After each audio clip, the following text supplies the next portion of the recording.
ভেটকি মাছ দিয়ে আমরা নানান রকমের রেসিপি করে থাকি, যেমন ভেটকির পাতুরি, সর্ষে ভেটকি, আদা পেঁয়াজ রসুন বাটা দিয়ে ভেটকির ঝোল, আবার এই শীতকালে বড়ি ফুলকপি দিয়ে ভেটকি মাছের ঝোল, বেশ কিছু রকম।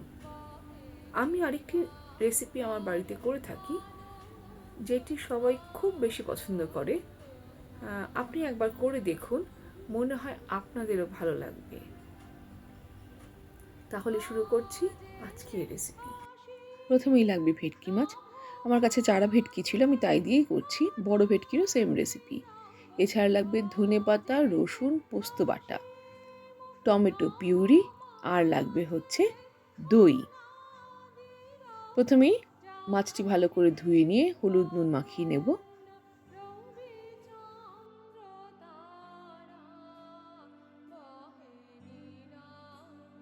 তারপর তেল গরম করে সেখানে আমরা একে একে মাছগুলোকে দিয়ে দেব, দিয়ে এটিকে ভালো করে ভেজে নেব। অনেকে হালকা ভাজা পছন্দ করেন, তারা হালকা ভাজবেন।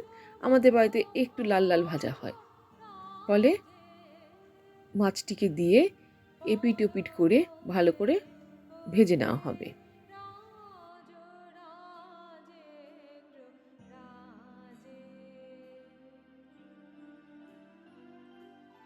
ভাজা হয়ে গেলে অন্য পাত্রে সরিয়ে আস্ত জিরে আর মেথি আর লঙ্কা তেলে ফোড়ন দেওয়া হবে।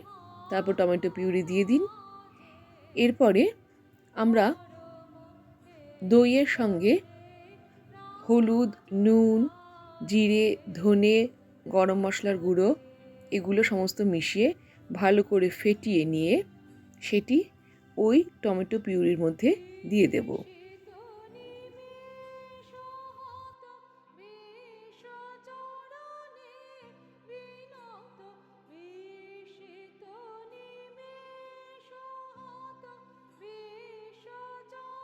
এরপর ওই ধনে পাতার পেস্টটি দিয়ে ভালো করে নেড়ে চেড়ে নেব।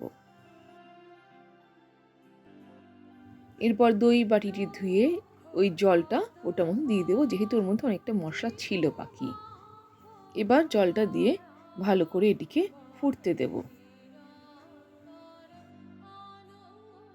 ঝোল ফুটে আসলে মাছগুলো এর মধ্যে দিয়ে আবার একটু ভালো করে নেড়ে চেড়ে নেব।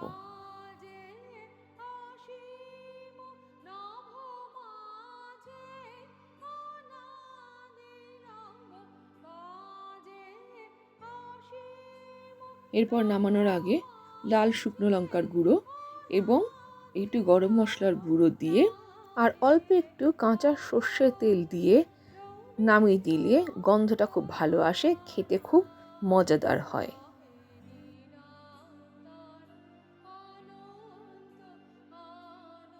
তাহলেই তৈরি হয়ে যাবে দারুণ স্বাদের ভেটকি মাছের রেসিপি।